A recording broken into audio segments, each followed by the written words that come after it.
Hello friends, कैसे हैं आप सब। मैं हूं शिवानी, आपका आपके चैनल टीचिंग मैनिया में स्वागत करती हूं। आज से हम स्टार्ट करेंगे क्लास 8th की ज्योग्राफी, जिसमें फर्स्ट चैप्टर है संसाधन। मैं ज्योग्राफी से इसलिए स्टार्ट कर रही हूं क्योंकि ये कॉम्पिटिटिव एग्जाम के लिए भी बहुत इंपॉर्टेंट है। सबसे ज़्यादा क्वेश्चंस हमें देखने को मिलते हैं ज्योग्राफी में से, और बच्चों के लिए तो है ही, और साथ में कॉम्पिटिटिव एग्ज़ाम की जो तैयारी कर रहे हैं उनके लिए एनसीईआरटी बहुत महत्वपूर्ण रखती है। तो ज्योग्राफी का फर्स्ट चैप्टर से स्टार्ट करते हैं फटाफट। मोना मोना और राजू अपना घर साफ करने में अम्मा की मदद कर रहे थे। इन सभी चीज़ों को देखो, कपड़े, बर्तन, अनाज, कंघा, शहद की बोतल, किताबें, प्रत्येक उपयोगी हैं। इनमें से जितनी भी चीज़ें हैं सारी ही उपयोगी हैं, सारी ही आवश्यकता में आने वाली चीज़ें हैं, मोना ने कहा। इसलिए महत्वपूर्ण है क्योंकि अम्मा ने कहा है कि ये संसाधन है। अब जाहिर सी बात है, हम सोचेंगे संसाधन क्या है। संसाधन क्या है? संसाधन रिसोर्स है, यानी प्रत्येक वस्तु जिनका उपयोग आवश्यकताओं को पूरा करने के लिए किया जाता है वह संसाधन है, यानी वह रिसोर्स है। बायलिंगुअल होने वाला है ये, ठीक है। तो देखेंगे संसाधन क्या चीज़ें हैं। प्रत्येक वस्तु जिसका उपयोग जो है आवश्यकता के लिए किया जाता है, वह कौन सी चीज़ें हैं? संसाधन है।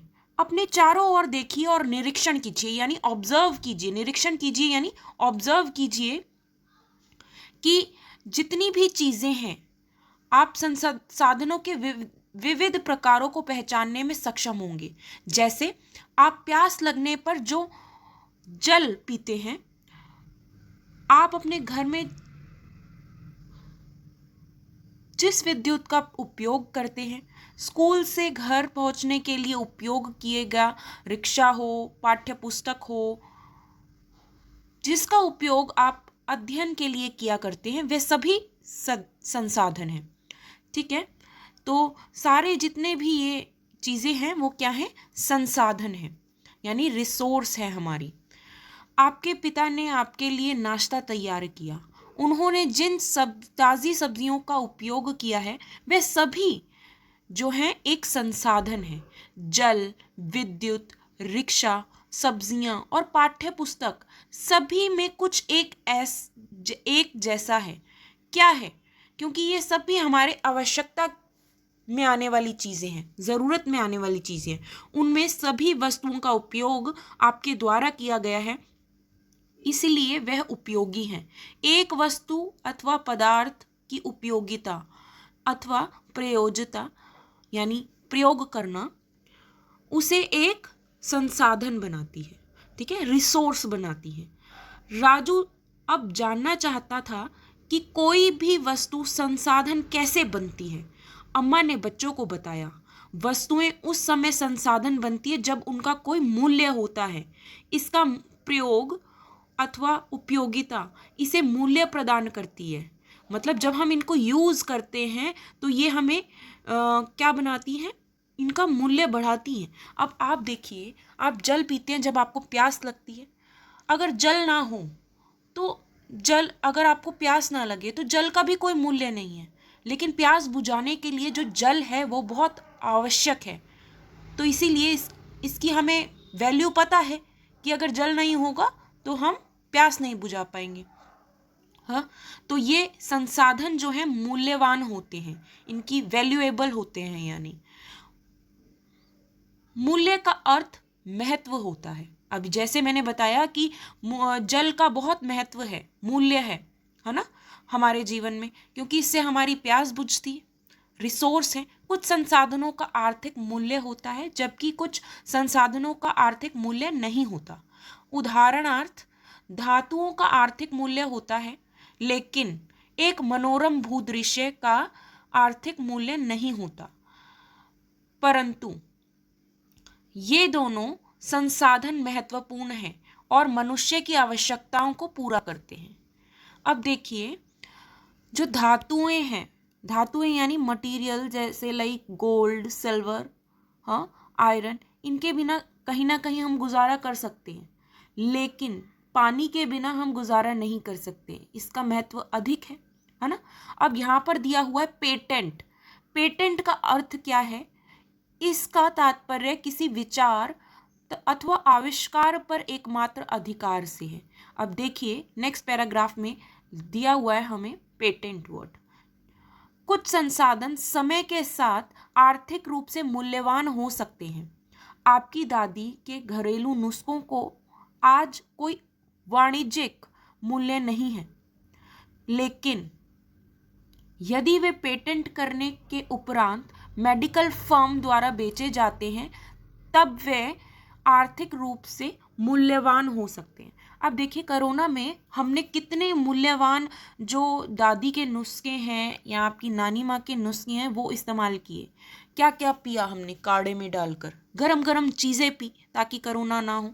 काढ़ा पिया, दालचीनी, कोई कहता था दालचीनी पी लो, है ना, उबाल कर पियो। कोई कहता था हल्दी पियो, है ना।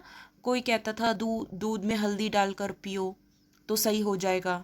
गरम भाप लो। तो ये घरेलू नुस्खे ही तो हैं। आइए चलिए आगे देखते हैं। हम नेक्स्ट पेज पे आएंगे। समय और प्रौद्योगिकी दो महत्वपूर्ण कारक हैं जो पदार्थों को संसाधन में परिवर्तित कर सकते हैं। दोनों लोगों की आवश्यकताओं से संबंधित हैं। लोग स्वयं ही सबसे महत्वपूर्ण संसाधन हैं। हम खुद ही जो है सबसे महत्वपूर्ण संसाधन हैं। ये लोगों का विचार, ज्ञान, आविष्कार, खोज ही है जो और अधिक संसाधनों की रचना करते हैं। प्रत्येक खोज अथवा आविष्कार से बहुत से अन्य खोज और आविष्कार होते हैं। आग की खोज से खाना पकाने की पद्धति और अन्य प्रक्रियाओं का प्रचलन हुआ, जबकि पहिए के आविष्कार से अंततः परिवहन की नवीनतम विधियों का विकास हुआ। जल विद्युत बनाने की प्रौद्योगिकी ने तेजी से बहते जल से ऊर्जा उत्पन्न करके उसे एक महत्वपूर्ण संसाधन बना दिया। अब देखो प्रौद्योगिकी क्या है? प्रौद्योगिकी है किसी कौशल करने अथवा वस्तु बनाने में नवीनतम ज्ञान का अनुप्रयोग प्रौद्योगिकी है। ठीक है, जो एक्सपेरिमेंट है हमारा, वो दो चीज़ें महत्वपूर्ण हैं उसके लिए, एक तो समय और एक प्रौद्योगिकी। धीरे धीरे ही हमने विकास करना स्टार्ट किया, है ना। पहले हमने आग की खोज से खाना पकाने की पद्धति स्टार्ट की, फिर अन्य प्रक्रियाओं का प्रचलन हुआ, जैसे पहिए के आविष्कार से परिवहन की नवीनतम विधियों का विकास हुआ। विद्युत बनाने की प्रौद्योगिकी जो है तेजी से बहते हुए जल से ऊर्जा उत्पन्न करके हुई, है ना। अब संसाधनों के प्रकार देखिए। प्राकृतिक संसाधन फर्स्ट है, प्राकृतिक संसाधन। फिर उसके आगे दो विस्तृत रूप से प्राकृतिक संसाधन दिए गए हैं, नवीकरणीय और अनवीकरणीय। ठीक है, देखेंगे, इसको पढ़ेंगे। प्राकृतिक संसाधन क्या है? देखो सामान्यतः संसाधनों को प्राकृतिक, मानव निर्मित और मानव में वर्गीकृत किया गया है, यानी man made, natural resource, man made और ह्यूमन मेड। ठीक है, उसमें निर्मित किया गया है। देखो प्राकृतिक रिसोर्स में क्या है, जो नेचुरल रिसोर्स है हमारा, उसमें क्या लिखा गया है, जो संसाधन प्रकृति से प्राप्त होते हैं और अधिक संशोधन के बिना उपयोग में लाए जाते हैं, वह प्राकृतिक संसाधन कहलाते हैं। मतलब जो प्रकृति से हमें उपलब्ध हुए हैं। ठीक है, जैसे वायु जिससे हम सांस लेते हैं, हमारी नदियाँ, झीलों का जल, मृदा और खनिज सभी प्राकृतिक संसाधन हैं। इन संसाधनों में से बहुत से प्राकृतिक के निःशुल्क उपहार हैं और सीधे ही उपयोग में लाए जा सकते हैं। कुछ परिस्थितियों में प्राकृतिक संसाधन का सबसे अच्छी तरह उपयोग करने के लिए औजारों और प्रौद्योगिकी की आवश्यकता हो सकती है। प्राकृतिक संसाधनों को विस्तृत रूप से नवीकरणीय और अनवीकरणीय संसाधनों में विभाजित किया जा सकता है। अब देखेंगे नवीकरणीय संसाधन क्या है। सबसे पहली बात, सिंपल सी डेफिनेशन है प्राकृतिक संसाधन की, नेचुरल रिसोर्स की, कि जो हमें प्रकृति से उपलब्ध हुए हैं संसाधन, उनको प्राकृतिक संसाधन कहते हैं। ठीक है, जो हमारे संसाधन आप जान ही चुके हैं, फर्स्ट पेज पे हमने पढ़ा था संसाधन, जैसे जो हमारे उपयोग में आने वाली चीज़ें हैं, जो हमारे जीविका से जुड़ी हुई चीज़ें हैं, जिनके बिना हम रह नहीं सकते। तो प्रकृति ने हमें बहुत सारे संसाधन दिए हैं, वायु, नदियों का जल, झीलों का जल, मृदा, खनिज, है ना, ये सभी प्राकृतिक संसाधन हैं। अब इनको दो भागों में डिवाइड कर दिया गया है। कौन कौन से भागों में डिवाइड कर दिया गया है? एक तो नवीकरणीय संसाधन और अनवीकरणीय संसाधन। अब देखेंगे नवीकरणीय संसाधन क्या है और अनवीकरणीय संसाधन क्या है। देखिए, नवीकरणीय संसाधन वे संसाधन हैं जो शीघ्रता से नवीकृत और पुनः पूरित हो जाते हैं। इनमें से कुछ असीमित हैं और उन पर मानवीय क्रियाओं का प्रभाव नहीं होता, जैसे सौर, पवन ऊर्जा। इनसे हम जो मानवीयकरण क्रियाओं का प्रभाव बिल्कुल भी नहीं पड़ता इन पर। सौर, पवन ऊर्जा एक एग्जाम्पल दिए हुए हैं, 2 एग्जाम्पल।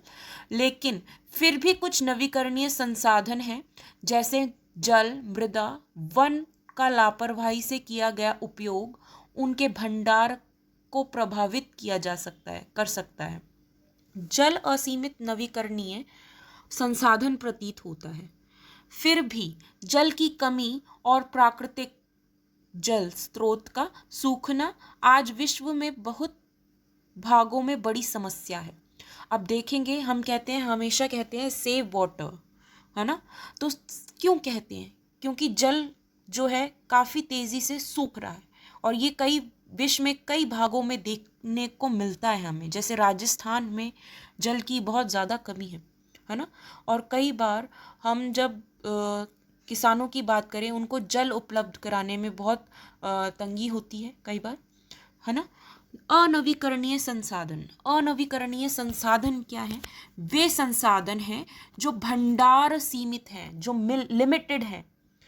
भंडार के एक बार समाप्त होने के बाद उनके नवीकृत अथवा पुनः पूरित होने में हजारों वर्ष लग सकते हैं।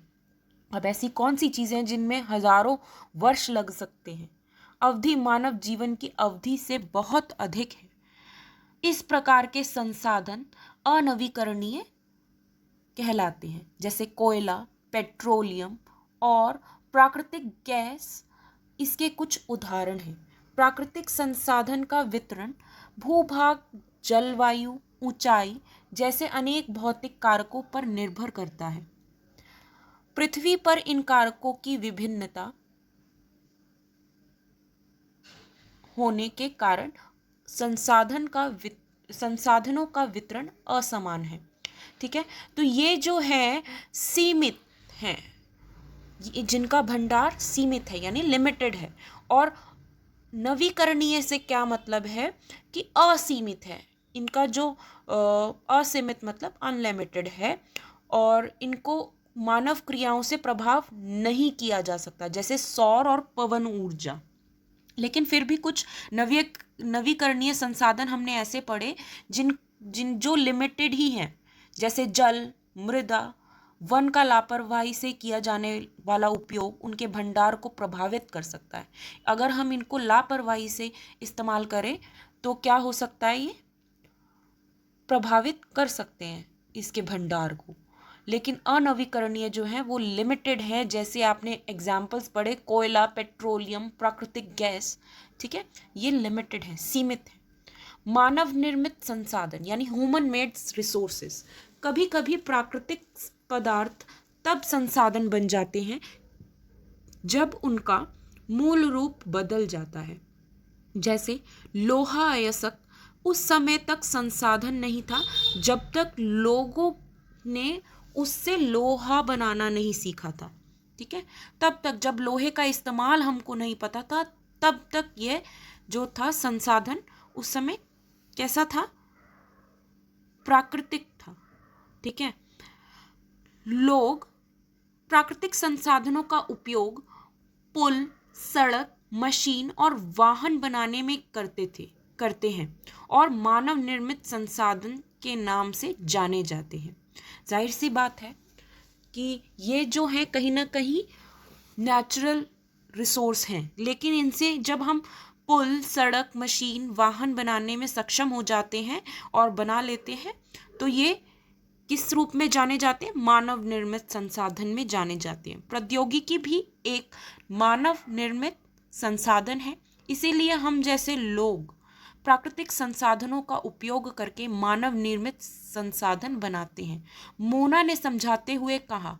हाँ, राजू ने स्वीकृति में सिर हिलाया। ठीक है, अब आप जान गए होंगे कि मानव निर्मित चीज़ें क्या होती हैं और प्राकृतिक संसाधन क्या होते हैं। इनमें आप अच्छे से डिफरेंस बिटवीन कर सकते हैं, अंतर स्पष्ट कर सकते हैं। मानव निर्मित संसाधन कर सकते हैं। अगर आप इसमें डिफरेंस बिटवीन कर सकते हैं तो प्लीज़ मेरे चैनल पे इस वीडियो के नीचे कमेंट कीजिए, और अगर आपको अभी भी समझ नहीं आया तो आप प्लीज़ बताइए, मैं आपको डिफरेंस बिटवीन फिर दोबारा स्पष्ट करूँगी, क्योंकि ये बहुत इम्पॉर्टेंट है। आपको अगर फ़र्क नहीं पता चलेगा तो इस चैप्टर का सबसे इम्पॉर्टेंट यही पार्ट है जिसमें ह्यूमन मेड चीज़ें और नेचुरल चीज़ों में फ़र्क करना हमें आना चाहिए। अब देखिए, यहाँ पर मानव निर्मित संसाधन हमने पढ़ लिया। देन मानव संसाधन, लोग और अधिक संसाधन बनाने के लिए प्रकृति का सबसे अच्छा उपयोग तभी कर सकते हैं जब उनके पास ऐसा करने का ज्ञान, कौशल तथा प्रौद्योगिकी उपलब्ध हो।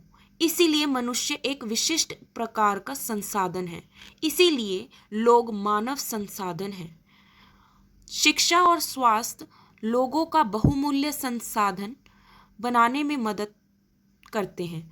अधिक संसाधनों के निर्माण में समर्थ होने के लिए लोगों के कौशल में सुधार करना मानव संसाधन विकास कहलाता है। ठीक है, तो जब हम लोगों के संसाधन, जो लोग मानव संसाधन हैं, यहाँ पर कहा गया है जो लोग हैं वो मानव संसाधन हैं, और शिक्षा और स्वास्थ्य लोगों को बहुमूल्य संसाधन बनाने में मदद करते हैं। ठीक है, संसाधन संरक्षण मतलब हम कंजर्व कैसे करें, इनको बचाएं कैसे संसाधनों को। मोना ने एक बुरा स्वप्न देखा, मतलब सपना देखा। उसने देखा कि पृथ्वी पर सारा जल सूख गया है, सारे पेड़ कट गए हैं। वहां पर ना तो कहीं छाया थी और ना कुछ खाने पीने के लिए था। लोग परेशान हो रहे थे और चारों तरफ भोजन और छाया की तलाश में निराश घूम रहे थे। उसने अपनी माँ को सपने में बताया। उसने पूछा, माँ, अम्मा, क्या यह सच में हो सकता है? हाँ, माँ ने उत्तर दिया, हाँ। यदि हम नवीकरणीय संसाधनों के प्रति सतर्क नहीं रहते हैं तो वे बिल्कुल दुर्लभ हो सकते हैं और अनवीकरणीय संसाधन निश्चय ही समाप्त हो सकते हैं। राजू ने पूछा, हम इसके लिए क्या कर सकते हैं? बहुत कुछ, माँ ने उत्तर दिया कि हम बहुत कुछ कर सकते हैं। आप अपने दोस्तों में बात क्यों नहीं करते? संसाधनों का सतर्कतापूर्वक उपयोग करना और उन्हें नवीकरणीय के लिए समय देना संसाधन संरक्षण कहलाता है। ठीक है, जैसे हम हमेशा क्लासरूम में आपको सतर्क करते रहते हैं, या फिर जगह जगह आपको लोग सतर्क करते रहते हैं कि हमें वाटर सेव करना चाहिए। जब हम रूम में नहीं हैं तो हमें अपनी जो लाइट्स हैं वो ऑफ कर देनी चाहिए, है ना, ताकि इनका दुरुपयोग ना हो। ठीक है, तो ऐसे ही अन्य काफ़ी चीज़ें हैं जिनका हमें दुरुपयोग नहीं करना चाहिए, इनका संरक्षण करना चाहिए। Conserve, how can we conserve natural resource? आपको क्वेश्चन ये बहुत इंपॉर्टेंट है, हाउ कैन वी कंजर्व, हम इनका संरक्षण कैसे कर सकते हैं अपने रिसोर्सेज का। तो संसाधनों का उपयोग करने की आवश्यकता भविष्य के लिए उनके संरक्षण के लिए संतुलन बनाए रखना है, सतत पोषणीय विकास कहलाता है। और ये हमारे आने वाली पीढ़ी के लिए बहुत इम्पोर्टेंट है ना। संसाधनों के संरक्षण के अनेक तरीके हैं। प्रत्येक व्यक्ति उपभोग को कम करके वस्तुओं को पुनर्चक्रण और पुनः उपयोग द्वारा योगदान दे सकता है। दोबारा इस्तेमाल करके हम उपयोग करके हम योगदान दे सकते हैं इस मुहिम में। अंततः यह एक विभिन्नता बनाता है, क्योंकि सभी जीवन एक दूसरे से जुड़े हैं। सभी के जो जीवन हैं हमारे एक दूसरे से जुड़े हैं। उस शाम बच्चों और उनके मित्रों ने पुराने समाचार पत्रों, व्यर्थ वस्त्रों और बांस की डंडियों से लिफाफे और खरीदारी के लिए थैले बनाए। मोना ने कहा, हम इन वस्तुओं में से कुछ वस्तुएं उन परिवारों को देंगे जिन्हें हम जानते हैं। मुस्तफ़ा ने कहा, अपने संसाधनों को बचाना और अपनी पृथ्वी को सजीव रखना यह एक बहुत अच्छा कार्य है। जैसी ने कहा, मैं बहुत ही सतर्क रहूंगी कि कागज़ व्यर्थ ना हो। उसने स्पष्ट किया, कागज़ बनाने के लिए बहुत से पेड़ों को काट दिया जाता है, तो हमें पेड़ों को बचाने के लिए, पेड़ों को कटने से बचाने के लिए हमें जो कागज़ है वो कम से कम इस्तेमाल करने चाहिए। ठीक है, अब लास्ट पेज है हमारा। मैं ध्यान रखूंगा कि मेरे घर में विद्युत व्यर्थ ना हो। मुस्तफ़ा ने जोर से कहा, विद्युत जल और कोयले से मिलती है। मैं विश्वास दिलाती हूँ कि घर में जल बेकार नहीं होगा। जल की एक एक बूंद मूल्यवान है, वैल्यूएबल है यानी। आशा ने कहा, बच्चों ने कहा, हम सब मिलकर अंतर ला सकते हैं। यह कुछ कार्य मोना, राजू और उनके मित्रों ने किए गए हैं। आपका क्या विचार है? आप संसाधन संरक्षण में कैसे मदद करने जा रहे हैं? हमारी पृथ्वी और इस पर निवास करने वाले लोगों का भविष्य पेड़ पौधों और परितंत्र की सुरक्षा और संरक्षण से जुड़ा है। अब यह सुनिश्चित करना हमारा कर्तव्य हो जाता है कि सभी नवीकरणीय संसाधनों के उपयोग सतत पोषणीय है। पृथ्वी पर जल की विविधता संरक्षित की जाए। प्राकृतिक पर्यावरण तंत्र की हानि को कम से कम किया जाए। ठीक है, तो ये हमारा फर्स्ट चैप्टर जो है कंप्लीट हो गया है। आई होप आपको सबको समझ आया होगा। तो इसके डिस्क्रिप्शन में मैं लिंक डालती जाऊंगी। अब देखिए प्रश्नों के उत्तर। चैप्टर कंप्लीट हो गया है, चैप्टर फर्स्ट संसाधन यानी रिसोर्स। आई होप आपको सबको समझ आया होगा। यदि आपको वीडियो अच्छी लगी हो, आगे आप वीडियो देखना चाहते हैं, तो मेरे चैनल को सब्सक्राइब कीजिए, लाइक कीजिए एंड अपने दोस्तों के साथ शेयर कीजिए। Thanks for watching my video. Bye bye.